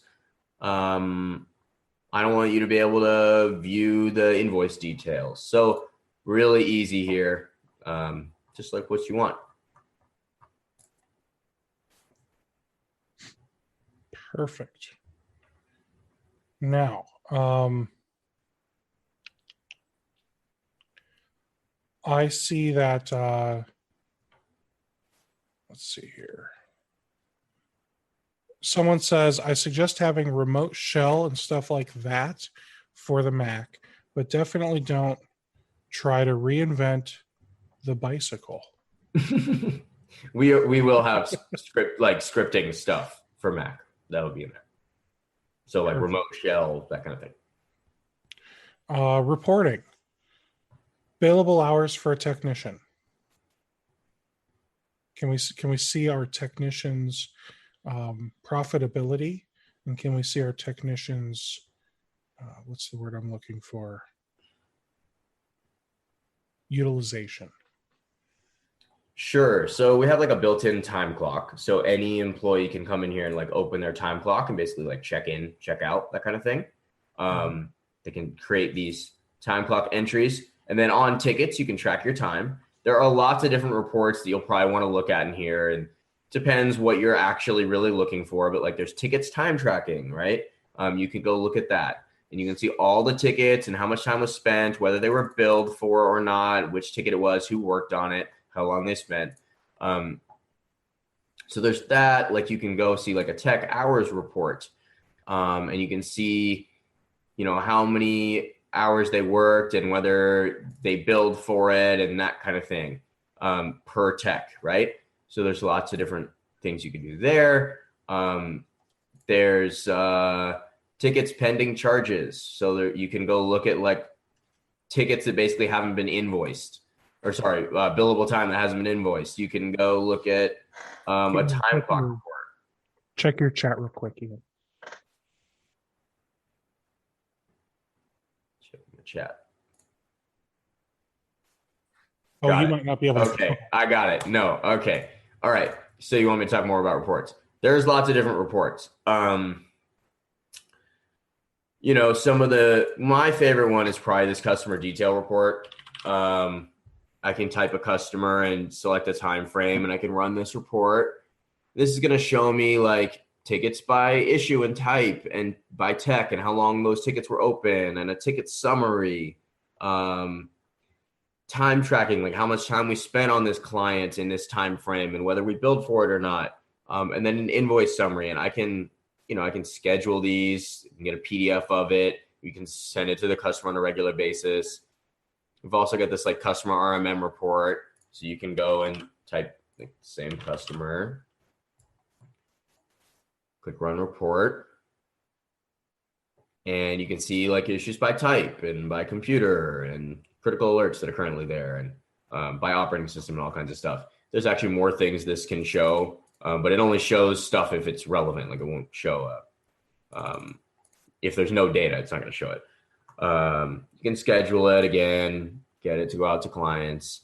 But there's all kinds of different reports in here. Let's see. I'm trying to go through the questions here because I can see them as well. Question here about alerts for servers of offline and when they come back online. Yeah, so what you're going to want to do there is you're going to create a policy for servers. So you could just make a new policy here and call it server policy or whatever. And then you just go here and you say agent status notification, alert if the agent is offline for 10 minutes and rearm after 60 minutes. It's going to generate an RMM alert for you for all those servers. Pretty straightforward when those go offline.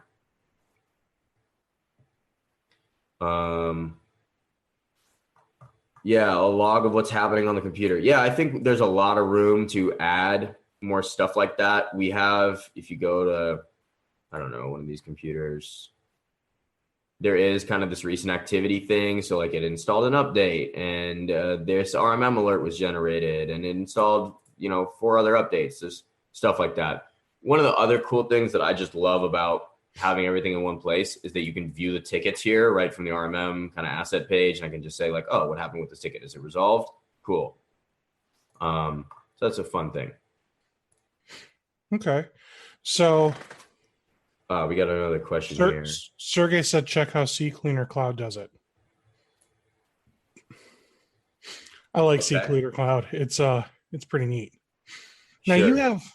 you have an integration with Domo. Yeah. But I really don't know what that is. Yeah, and you probably don't need it. Domo is a data analytics platform. It costs like $50,000 a year. It's like the IBM similar kind of thing. You can take all this data and they store it for you. So let's say you have a database and you want to sync data over there for all these different events. It's like kind of Mixpanel or something on steroids. And then you can make all kinds of pretty charts and cool stuff like that. So the Domo integration, we pay Domo. We can give you a license to it. It gives you all your data. You can go make charts and all that, and see all of your data in these pretty charts. The thing is, it's not as necessary anymore. When we made that integration, we didn't have as many reports in here. Now we're adding more and more reports just into the Synchro reporting page. As we do that, Domo becomes less and less necessary. So most people don't use Domo. Now, I don't see a way to do like custom reports. If we need a report, is that something that we can ask you about, I assume? Yeah, I mean, of course, we're constantly adding more, like these vulnerable patches and vulnerable systems ones, those aren't even out. You guys can't see those yet until we release the Windows Patch Management stuff. I'm dying to see that executive summary. Sure. The executive summary is a combination of the thing I showed while you were gone for a second. It's the combination of the customer RMM and the customer detail. So it's a little bit of both. So if I go in here and I go to Larry, say like all for the time frame, and run this report. It's going to show me like tickets by issue, by type, how long they were open, who worked on them, viruses, antivirus, like how many machines are completely patched, how many updates have been installed in that time frame, that kind of thing. I can get a PDF. I can schedule it to go to people. Pretty straightforward. If you guys need more reports, I already have a ton of examples people have sent me. We will be making more reports. There's going to be a lot more going in there. So now, one thing that I hate about Repair Shopper, and I just assume that it's going to be the same in here. Contacts and customers. Okay. It just doesn't seem intuitive to me. Okay. Do you want me to explain it? It's pretty. Maybe. I mean, look, show me a company that has multiple contacts. Sure. So Larry is my example customer that I always use. He's got a hotel. It's called Larry's Lamplighter, right? Mm-hmm. First of all, a customer is like a business. You can name them whatever you want, right? Like I can edit this and I can remove the first name and the last name, and it's just going to show the business name. So I could just have this here. Let's just do that. So now this customer is going to be called Larry's Lamplighter, and it's a hotel. And what I'm going to then, when I go in here, each of the like contacts, these are employees that work at that company.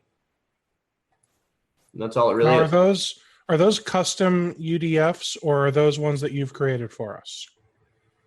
User-defined fields. So, right. Really good question. Okay. So we have lots of fields here that we have in by default.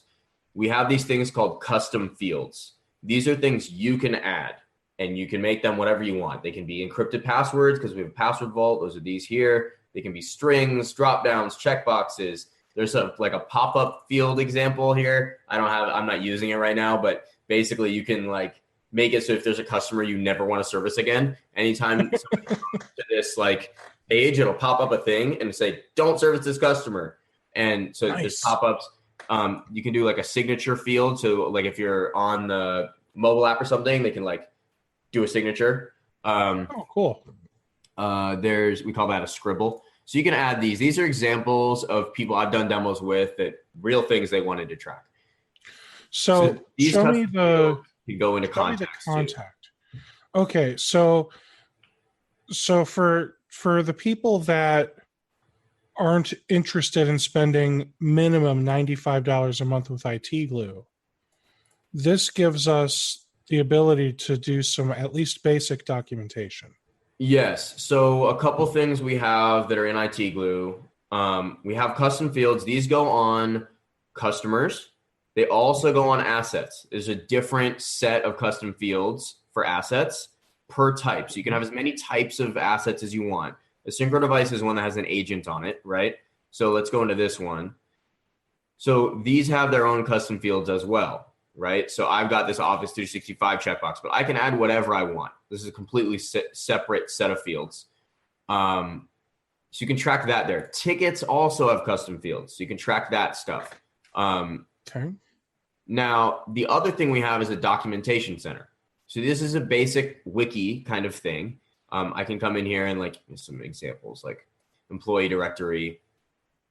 This is like super silly like example. but there's like it's just HTML. So if I go in here, this wiki page is tied to that customer, that Larry's Lamplighter. You can see customer name here. It's tied to that customer, and I can put whatever I want. This is just a WYSIWYG. I can choose if I want to show this on their customer portal too. So if I want to share this documentation with them, I can, or I can keep this internal. If this is a standard operating procedure, I want my text to follow, I can totally do that. You can even embed your custom fields here. So if you wanted to like put their signature, I can use this and just copy and paste it in there. So pretty straightforward. So that's some of the documentation stuff. If you go into the App Center, you can set up your password vault. A couple things just to note about that. It uses OpenPGP encryption. This is super, super secure. We have no idea what your password vault password is. Okay, so like you set up a password vault password in here. It never goes to our servers because it's all done locally. And if you forget your password vault password, we cannot recover it. We don't know what it is. So I tell people that like pretty often just to warn them, because if you forget your password vault password, like you have to start over. Because there's no way to recover it. It's super secure. And that's kind of the point. But if you know it, then the way it works is you go over here to your customer and you go to, let's go back to Larry for a second. And here we have like the custom field. So you just click this and then you enter your password vault password. And you can see if I inspect this page, you'll see that it's not, where's that particular? It's not like plain text is what you're showing me, huh? Right. So like, whatever. If you go into it, you'll see that it's just like a blurb of random stuff. So you can't view it or anything. We have no idea what it says. Now, will you be adding eventually the ability to audit and see who's looked at what based on which technicians logged in? Sure. I mean, we have like some change history here. There's also certain things like in the assets, for example, if I go to that asset. Lonnie, aren't you on Kaseya right now? What are you doing, man? So here, like for this asset, if I wanted to like remote in, I could remote in, and then it's going to show me in the recent activity that like this person remoted in. So it'll say that in this recent activity. So there are certain things like that where you can get like a full audit of what people are doing. So Lonnie asked a perfectly reasonable question. I just wanted to give him a hard time. So, he tried it back when you were on with me last year. Sure. A lot has changed. A lot has changed. Oh yeah. Can he do another trial? Yeah, of course. Just I'm sure at some point my email, should I just put my email in here? Yeah. To all panelists and attendees. Is it Ian at Synchro? There it is. I just sent it out. Perfect. Feel free to email me if you want another trial. It's not a problem. And I'm happy to do a demo or whatever. We can walk through it and answer your questions. No big deal. Now, I know we've been going at this for a while, but I do want to talk to you briefly about some PSA automation. Sure. Because, I mean, automation is 1/3 of PSA. That's what the A stands for. Yes. So, what kind of so what do you have automation on the PSA side? I guess is the first question. Sure. I mean, it depends what in particular you're asking about. Of course. But yeah, there's lots of automation. What do you call the automation, and where can we go and start working on automating our PSA? Like, do you call it workflow rules if we're working on tickets? That type of thing. Sure. So let's just like break it down into some of the main parts of the PSA. Sure. So, there's invoices. So there are lots of different things you can automate for invoices. There's tickets, and there's lots of different things you can automate and make more efficient in tickets. I'd say like that's probably the two main areas. And then everything else is kind of broken down, like parts of that, right? The SLA stuff and contracts, that's kind of a part of invoices. So I don't know, you tell me what you want to dive into. We can talk about it. All right. I want to automatically send out an invoice to Larry's Lamplighter. Okay. That is $100 per user, per end user. Okay. So first of all, we have this products and services page. So this is like your inventory. So one of the things you want to notice about this inventory is it could be a physical good, like a server or a laptop you sell them. It could be a service you provide. Like let's say you charge them $50 per endpoint per month, right? It could be a labor rate. So if you're going to charge them for labor, you can have different labor rates in here. So I've already got this set up. It already knows how much these things cost, how much they cost me. It can calculate the profit, all that stuff. We have a whole system for like keeping stuff, like in stock in your inventory and purchase orders and stuff like that. Okay, now that you know that's all where this is pulling from, probably the easiest way to explain this is to start with a ticket and just talk about a normal workflow we're going to go through when we're billing somebody for time. Obviously, we'll do kind of like it's like the break fix scenario, and then we'll get into the recurring invoices and the automation there. But for you to really understand the recurring invoices, we kind of need to understand a normal invoice. So let's pick one of these. James with server is beeping. See, obviously a randomly generated ticket. Okay, so tickets. Couple things here. Tickets can have different statuses. You can customize these. We give you some by default. Tickets can also have different types. Again, we give you some by default. You can customize them. Each type of ticket can have its own set of custom fields because you probably want to track something different about a remote support job versus a new employee setup, right? So you have different custom fields for that and track different things. We also have these things called worksheets. These are super cool. So I can make a worksheet. I can make them ahead of time so that I have like a virus removal one. And this is essentially a form that you're going to have your techs fill out for different kinds of jobs. So they can say, okay, this, and I did this, and I checked the hard drive. And then if you ever have a client that comes back to you and like, hey, my hard drive failed. It's because you did this work. You can say, no, we did a hard drive test at this time and it passed. So I can finalize these. So that's what because that looks like it's an undo to me. This is just a time thing. Yeah. I don't know. You can also make these ad hoc worksheets. So let's say you go on site and it's like you want to track your tasks, but it's something one-off. You can make an ad hoc worksheet. And I can say, I want to track, did I do this? And maybe like a text, what was this? And I can save this worksheet. And now I can use it. So now I've got these two different worksheets here, and I can track that. Okay, so that's worksheets. You can have certain worksheets automatically populate based on the type of ticket. So that's pretty cool. All right, let's talk about tracking time for a second. We've got different labor rates in here. These are, again, pulling from my inventory already. And I can track time in 3 different ways. The first way, I can just click play. Okay, so that's one way. The second way is in my communications with the customer. I can say like, oh, we did some work, and let's make this a public note so we don't email them. Say we spent 30 minutes on it. I'll make a public note now. What's the charge now box? We'll get into that in just a second. So I just tracked 30 minutes. Let's press stop here. So now I've got these 2 different things in my labor log. If I click view log, I can see those.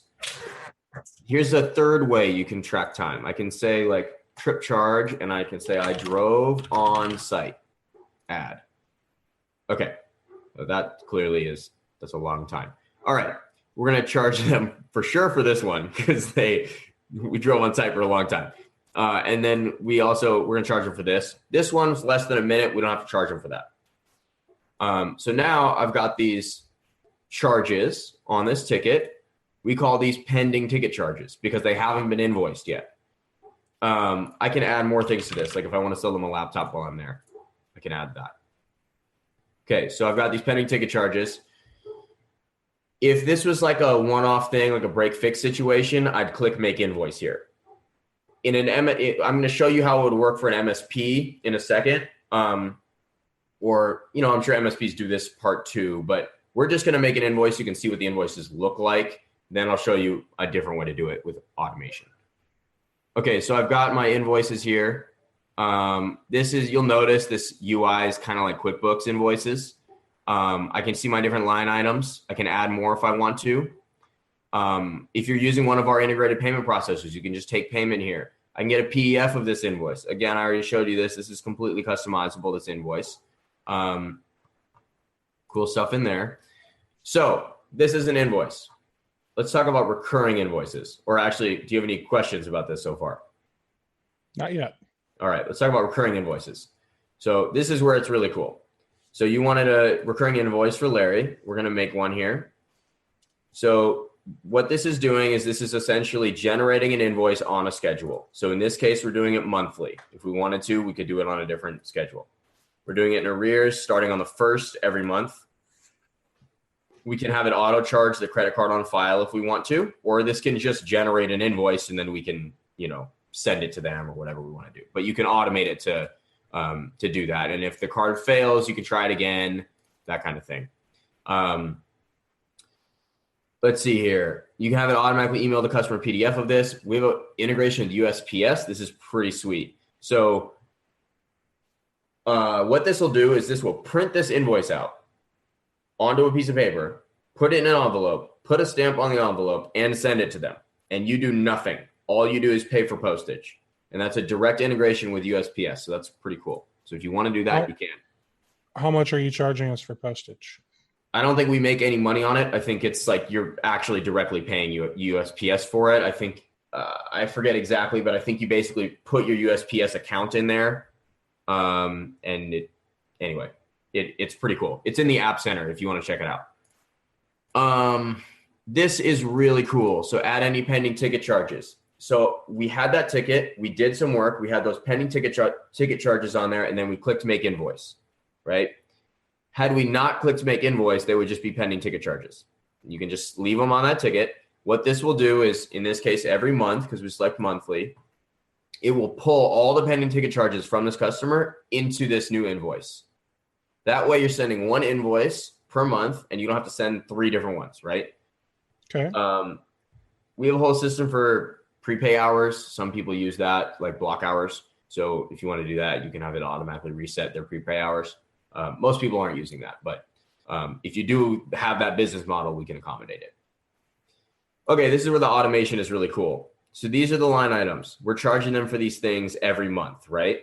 So like say I have this in my inventory, monitoring AV plus, $50 a month per endpoint, and they have 21 employees at Larry's Lamplighter, right? So I'm charging them 21. The problem is now when they hire a new person or they add another endpoint, I have to go and add this, make it 22. So if I forget to do that, I'm underbilling them or overbilling them if it goes down or whatever. It's just kind of a pain. So instead, we have this different kind of line item called asset RMM counter.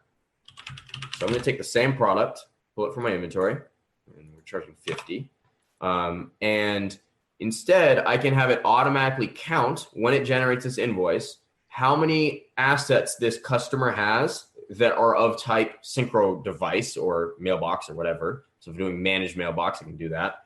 And it's going to automatically update this quantity when this invoice is generated. I don't have to worry about it anymore. So that's really simple thing you can do.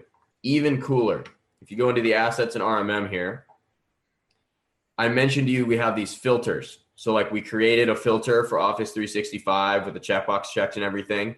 And then we have access to them here. So if I click Office 365 license, now it's only showing me the asset that has that checkbox checked, which we populated from scripting. If you recall, we checked that checkbox with scripting. Here, you can pull those asset searches in. So I can say Office 365 license. And this is going to now count how many assets this customer has that match that asset search. So you can go all the way from the scripting all the way to billing them for whatever those custom fields are, or per server or per policy or whatever it is. It's going to automatically update those. So that's pretty cool.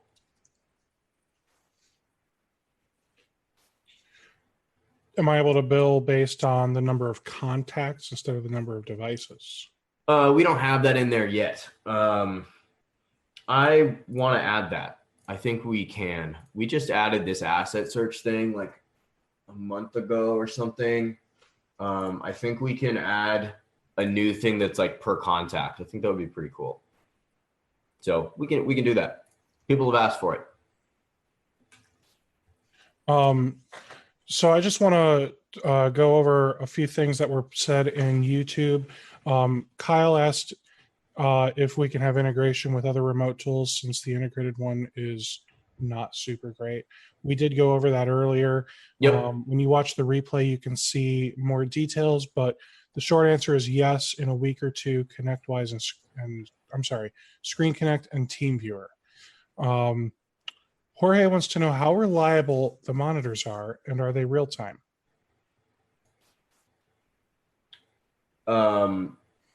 Sorry, I just want to make sure I heard that.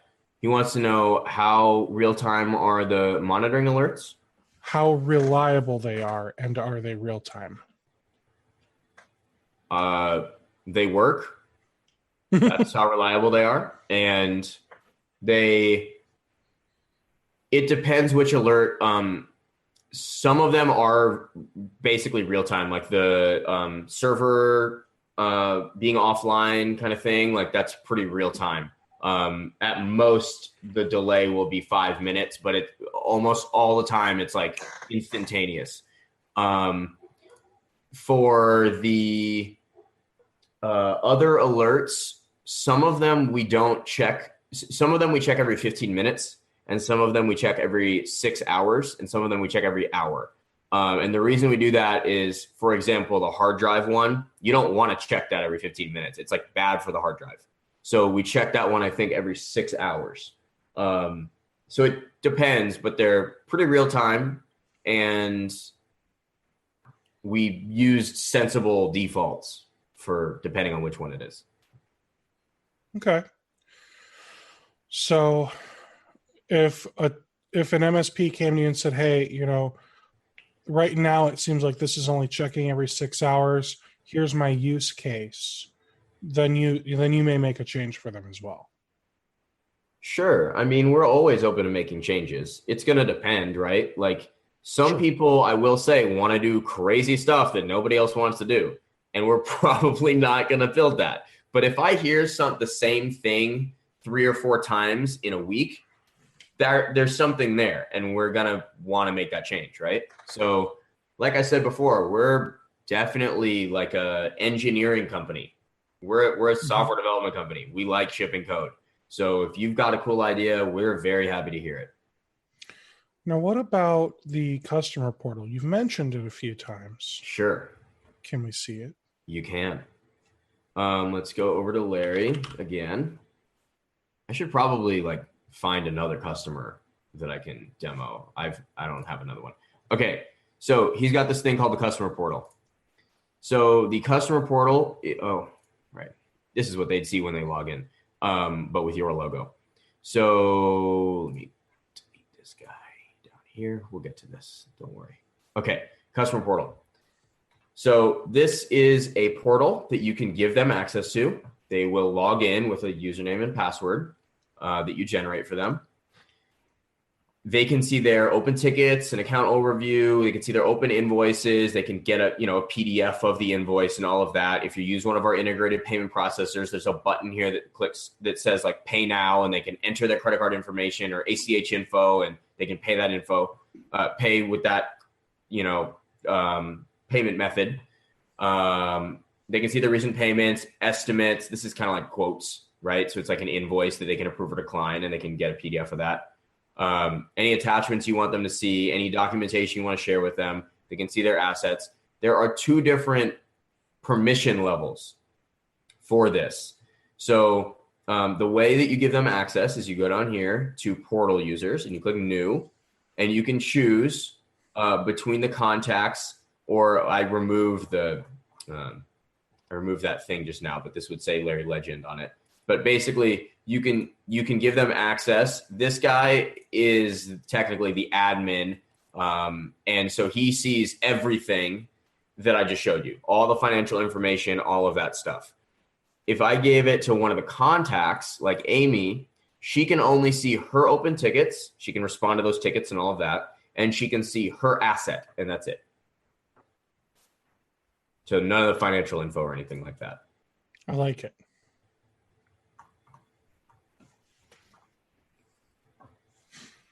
All right. Can customers see the recent activity from their portal? It seems like that's a resounding yes. Yeah, I mean, they can go in here. There's no open tickets, but I can make a new one, right? And I can make a ticket, but if there were open tickets, let me go view all. Just probably close tickets here. Like I could go in and comment on these tickets, no problem. I like it. So somebody, let's see here. Sergey meant assets activity, like Synchro Live session stuff. They can't see that kind of thing in the portal. There are a couple cool things you can give them access to if you want to. So in the scripts, if you're looking at one of your scripts, the clean recycle bin, I can check this and it'll give them access to it on the customer portal. So they could run this script on their own asset if they want to.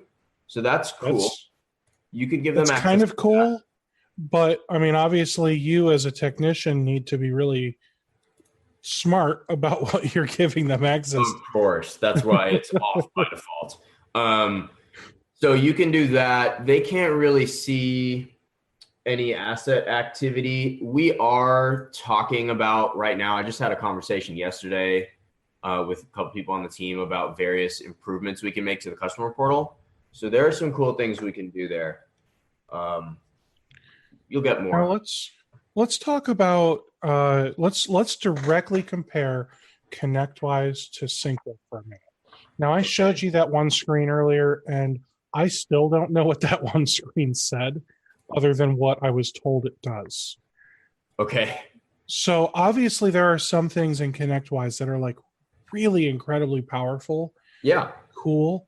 Yeah. But at the same time, we also need to how do I word this? We also need to have something that's going to be more functional for the majority of MSPs. And by the majority, Right. I mean the smaller ones that maybe just aren't ready for that type of functionality yet. And that said, I think ConnectWise has its place. I think Synchro has its place. What I'm seeing today compared to what I saw last year, like last year, I was not super impressed. And I think that was reflected in my questions that I was asking. Sure. Today, though, I mean, I'm not going to say that I'm going to just up and leave Kaseya for this, but I feel like for somebody starting out, that's like, dude, Kaseya is way too confusing. ConnectWise is too confusing. And Central, too confusing. This has its place. And right. Can they outgrow this tool as of today? Yes. But if your development stays as quick as it has been, and you're able to develop and scale alongside all of your existing customers as they hopefully scale, I feel like this has so much potential. And I know that sounds like such a cheesy thing to say, like, oh, it has so much potential. Like that's what my teachers used to say. Steve had so much potential. Right. But I'm seeing it. So let's talk about something that ConnectWise does really well. And I'm just going to give you the high overview. We don't have to get into nitty-gritty details, but I just want to know where do you fall on this? Where are you able to shine? Where are you failing? Something happens. ConnectWise has a monitor that trips. ConnectWise has remediation built in that will automatically fix said monitor. Sure. ConnectWise will then it created a ticket because the monitor tripped. Yep. It will add a time entry just because it did remediation. Sure. If the remediation solves the issue and the monitor is closed or untripped or however you want to call it, then it will close the ticket. Mm-hmm. So ConnectWise automated is going to open tickets, work tickets, add notes, add time, which I'm sure it's not always going to be billable time because this should be for one of your MSP clients where it's all inclusive. Right. That's on you, the MSP, right? Right. And then it's closing said ticket. Like, are you able to do that today? Yeah, so we can do all of that you just said, with the exception of we can't yet. I mean, you could make it work with the scripts, but we can't yet check to see if the thing was fixed and then close the ticket in that case. Like you could still make that work in the scripts. It would just be a little more work. It'd be like some manual. You'd have to kind of hack it together. Other than that, we can do all of that. And I mean, you can add a time entry thanks to remediation script running. Yeah, because in the script there's the add time to ticket in that. I missed that checkbox. Module. I was too busy looking at that box that said time, but I was assuming that was a maximum time I'll allow this to run. That is what that was. But in the import module thing at the very bottom there, one of the functions is add time to ticket. So one of your PowerShell custom things that you've got, to add time to a ticket. Right. So you could run a script, right, and say clean up recycling bin, and then in your script you can check again to see if like the hard drive space is now above 15% capacity or something. And then if it's not, add time to ticket, or I don't know, whatever. That's not the best example, but you can add time to ticket. Is there a module today, and maybe this is something you said, I just didn't understand it. Within that custom module, is there a close ticket function? You can do that with the automated remediation. Sorry, bugs. Yeah, you can do that with the automated remediation. You also can update a ticket with that module, and you could just change the status to resolved with that function. So there's two ways to do that. One of them is in the script, and one of them is in the automated remediation. So it can be done. It can be done. And I will say, like, that could be easier, and we will make it easier. But this is all stuff we've done in the last 6 months, right? Like, we've just been going so fast and building this stuff. So in a year, you and I might talk again, and we'll have a ridiculous amount more. So if you guys are existing users, keep the feature requests coming. We love them. So one of the last questions I see here, Ian, do you recommend or endorse asking Nick from SyncroAssist to help with implementation? Nick Lenius, I'm assuming he's talking about. Yeah, so Nick's one of our power users. He's an existing customer. He's super awesome, just like on a personal level. He's a really cool guy. He has an MSP, and he provides a service to the community. This is kind of separate from us. We don't there's no agreement between us or anything, but he'll help you kind of onboard, I guess. I don't know how many people have used him for that. I know from what I've heard, it's pretty affordable. He'll help you write scripts and, teach you how to use stuff. That being said, we do a lot of that stuff for free to a certain extent. So I'm happy to sit down with you for a couple 3-hour-long sessions, train your technicians, answer their questions, whatever. That's we don't charge anything for that. We do it within reason. If you want me to write your scripts, I'm not going to do that. But you can request them in the community script library. And if 3 or 4 people request the same script, we will write it for you. I've never had to charge anyone for onboarding. Because the system's just intuitive. And to your point before, it's yes, lab tech or automate, or Kaseya, they can do tons of stuff, probably tons of stuff Syncro can't do, but it doesn't matter if you don't implement it, right? And so like the simplicity combined with the power that you're seeing now that's in Synchro, if the end result is that you implement everything in Synchro and then you like using it, that's probably going to be better than if you use 10% of what's in Kaseya and like don't really, like your techs don't know how to use it. And that being said, I do think we will be adding more things that Kaseya or ConnectWise or whatever have that people truly need. Probably not going to add the thing that like 5% of MSPs need, but we probably will add all the things that 90% of MSPs need. So that stuff's coming, whatever it might be. You know, Ian, this was fantastic. And Sergey said something. I'm not entirely sure I'm understanding where he's going. He said it's just all these workflows, best practices, and such. I'm probably only using about 10% of what Synchro can do. And I think that's where he's going with, you know, should he reach out to Nick and have Nick do some things. But I think a lot of it is really what people need to realize is, and this goes beyond Synchro. And what people need to realize is none of these tools are configured out of the box because people run their business different ways. So just because Nick runs his business one way, and I'm not saying his way is the wrong way, Nick, I don't really know him on a personal level. I've seen him in a bunch of different IT groups on Facebook. He's really an awesome guy. He might run his business one way, and I might run my business completely differently. You know, he may decide, okay. And that's just the thing. You know, he may say, I want to have a 5-minute SLA on all my tickets, where you're like, dude, that's insane. I can't afford to have a 5-minute SLA on my tickets. Right. So you really need to figure out, you know, you need to start by just sitting down and writing down, how do I want my MSP to operate? And once you write that down, once you have an idea of, all right, this is kind of what I want my MSP to do. This is how I feel like my company's culture needs to be, how my company's workflow needs to be.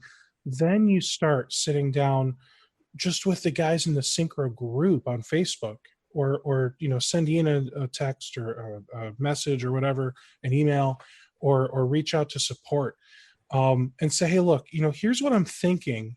How would I set this up in Synchro? And this isn't to say, you know, don't give Nick your money, because, you know, he's been using Synchro for a while, and I think before that he was a Repair Shopper customer for a long time. Oh, he knows. So he knows the system in and out. And I would say it might even be fair to say he probably knows this system as well, if not better, than some of the support people over at Synchro, just because he's been using it for so long. There are probably parts of it he knows better than me. Right. But that's only because, you know, he might be able to think outside of the box in how to take this piece and make them do this together. Whereas Ian's just going to think, all right, well, nope, doesn't do it. And that's not to say Ian's bad at this. It's just, you know, when you're developing the software, you have one way, kind of one vision of, here's how we intended for this to work. Whereas one of these consultants are going to say, well, hey, you know, this thing does this and this thing does this. And I have found when I put these two together in this particular combination, that they'll do kind of this thing that I want them to do. Right. So that said, I guess what I'm saying is, before you hire anybody, you need to have an idea of how you want this thing to function. Because just saying, I need you to set up my Synchro or my ConnectWise or my whatever, you know, they don't know what to do unless you tell them. I mean, they can set it up to do it the way they think you should run your business, but maybe you don't want to do it that way. So whether you hire somebody or not, you need to sit down and plan. And if you go to the free resources and they can't figure it out, then go to a consultant and say, hey, this is what I want to do. Is there a way for me to accomplish this? And they may say, yeah, you just need to do some webhooks and Zapier. I mean, who knows? Like, but start with the free resources and start with a plan is what I want to say to that. I totally agree. I tell this to people all the time. Like, I don't care if you use Synchro or ConnectWise or whatever. It really doesn't matter. The only thing that matters is you implement it, right? And make it work for your business, because there are people using LabTech and SolarWinds and whatever, and they're successful making money, right? So you can do it regardless of which tools you use. Your experience might be a little bit different. You might have these things that are a little different. For the most part, you can run an MSP on those platforms. So it's just about, if you think about it and you're like, oh, people are successful regardless of which platform they're using, the real thing is like actually implementing it. Absolutely. Absolutely. So that said, we have answered all the questions. We answered 33 questions, Ian. Nice. And that's just what happened in the Q&A. There was a bunch more that happened in the chat. There were some things happening on YouTube. I feel like this was a fantastic session. I got to say, I mean, is it ConnectWise? Is it Kaseya? No. But you've got an impressive product now, Ian. I'm really proud of what you guys have accomplished. I'm excited to see what you guys accomplish in the next 6 to 12 months. I can't wait to have you back so we can grow you more. Does anybody have any last minute comments, questions, feedback for Ian, feedback for me as a webinar presenter? I think it's safe to say we're all open here. And while I'm waiting for that feedback or anything, let me just do some quick announcements, if you will. So today we had Ian with Syncro. I think it went fantastically. I can't believe we did this for over 2 hours, man. This was insane. Next week on Tuesday, we have GMS Live Expert coming in, and they are going to educate us on using their outsourced help desk and knock. So if you've ever even just been interested in an outsourced help desk to kind of see like, how does this work? Does it suck? They can help answer all those questions. And then Thursday next week on the 23rd, we are going to have MSP processes and procedures 1 year later. So if you guys remember last year, I want to say April or June, May, I don't know, sometime around then, we had my very first webinar, MSP processes and procedures. We had 4 guys. 3 of them will be returning, I believe. One just let me know that he has some family personal things going on, so he won't be able to make it. However, I think this is going to be a lot of fun. We're going to talk about sales, marketing, onboarding, and service delivery. So we're gonna hear from real MSPs, no sales pitches, just processes and procedures. If you like what you saw here today, I have a ton of value available to people that become members. I have daily peer sessions, tons of ready-to-use documents like customer onboarding, a managed service agreement, sales and marketing stuff, just a ton of stuff ready to use, a Slack team for people to chat, and tons of stuff, including vendor deals. Ian, we don't want to give away the secret of how to access it, but I do want to say that Ian was awesome enough to offer a vendor deal to MSP Webinars members. He's got a 50% off coupon for your first month. So all you have to do is log into the members portal and you will be able to access that coupon. Thank you very much for doing that, Ian. Let's see. Syncro did a good job between last time and now. That's awesome, man. I think it's kind of unanimous that everyone's impressed with all the changes you've made. I hope so. It was a lot of work. Kyle from YouTube said he needs to be on the Mac beta, and his last initial is K. I have a feeling I know who it is, but Kyle, just reach out to Ian, and maybe he can put you on the list. But worst case, I think it sounds like it'll be available for a public beta sometime next month, as long as the private beta goes well. Cool. Well, thank you so much. Ian, anything else? No, just feel free to shoot me an email if you have any questions. It's Ian at SyncroMSP.com. I'm happy to chat, to do a demo,